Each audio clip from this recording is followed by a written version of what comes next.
Bab 1792. Reo menatap Saka dengan tatapan dingin. Lalu berkata, "Kamu begitu nggak terkendali. Apakah kamu benar-benar merasa dirimu nggak terkalahkan?"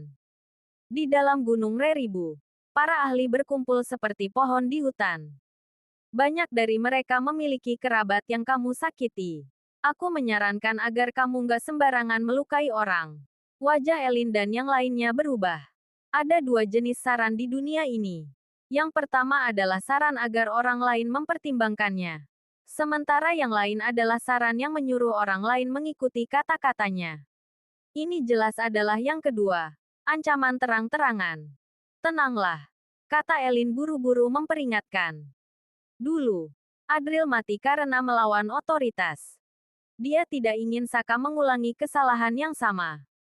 Di saat yang sama, suara raungan binatang buas terdengar dari puncak gunung. Mereka tampak gelisah. Rupanya, jumlah binatang buas betina tidak mencukupi, membuat para jantan yang tidak mendapatkan pasangan menatap Saka dan kelompoknya dengan mata yang makin liar serta berbahaya.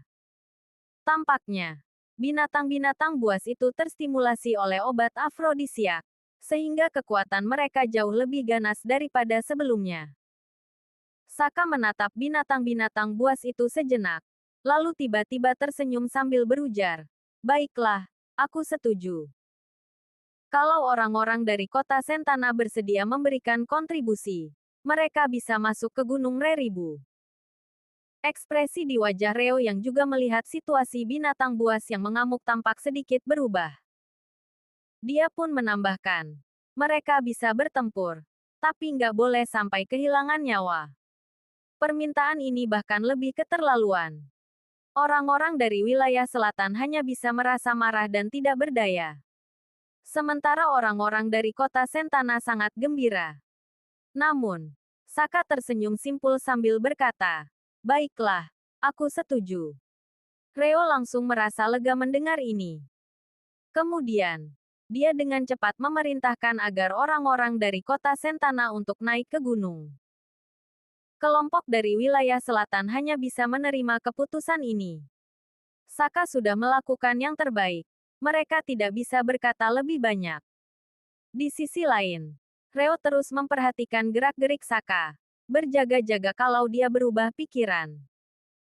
Namun, pada saat ini Saka tiba-tiba dengan cepat melemparkan segenggam besar serbuk ke arah binatang buas yang mengamuk. Kemudian, dengan menggunakan energi sejatinya, dia menangkap sekelompok orang dari kota Sentana, melemparkan mereka ke tengah kawanan binatang buas tersebut. "Beraninya kamu mengingkari janjimu." Reo langsung marah. Matanya hampir keluar dari rongganya. "Siapa yang mengingkari janji? Lihatlah. Apakah kamu melihat ada yang mati?" Kata Saka dengan nada dingin sambil tersenyum sinis. Tiba-tiba, teriakan memilukan pun terdengar. Alih-alih memakan orang-orang kota Sentana yang dilemparkan oleh Saka, binatang-binatang buas itu malah terlihat makin buas. Mereka bahkan mulai merobek pakaian korban. Lalu, bagi sekelompok binatang buas ini, mereka tidak peduli apakah manusia itu laki-laki atau perempuan. Selama ada lubang yang bisa digunakan, mereka tidak akan pilih-pilih. Ah! Orang-orang dari kota Sentana mengeluarkan jeritan yang menyayat hati ketika mereka dilecehkan oleh binatang-binatang itu. Pemandangan ini benar-benar tak tertahankan untuk dilihat. Tenang saja. Mereka semua adalah praktisi bela diri. Aku juga memilih pria-pria yang kuat. Mereka pasti bisa bertahan. Aku jamin gak akan ada yang mati, kata Saka dengan tenang. Setelah berkata demikian, dia membawa kelompoknya pergi, meninggalkan pemandangan yang sulit dilupakan itu. Para wanita dalam kelompok Saka tidak sanggup menatap pemandangan itu secara langsung. Sementara wajah para pria menjadi pucat pasi. Mereka secara refleks menutupi tubuh bagian belakang mereka. Melihat kondisi yang sangat mengerikan ini, mereka ikut merasakan sakitnya. Mereka sudah berkorban sebesar itu. Kalau mereka masuk ke Gunung Reribu, aku rasa itu sepenuhnya pantas, kata Saka sambil berjalan. memuji dengan nada bercanda. Di belakangnya, sekelompok orang dari kota Sentana mengikuti dengan tubuh gemetaran, tidak berani tertinggal. Mereka berpikir bahwa para pendahulu mereka sudah membayar harga mahal. Jadi sekarang giliran mereka memasuki Gunung Reribu tanpa hambatan. Bajingan, kamu benar-benar cari mati. Berani-beraninya kamu menghina keturunanku seperti ini. Namun, situasi yang tampaknya memuaskan semua pihak ini membuat seseorang sangat marah. Reo tidak bisa menahan emosinya lagi, hampir meledak.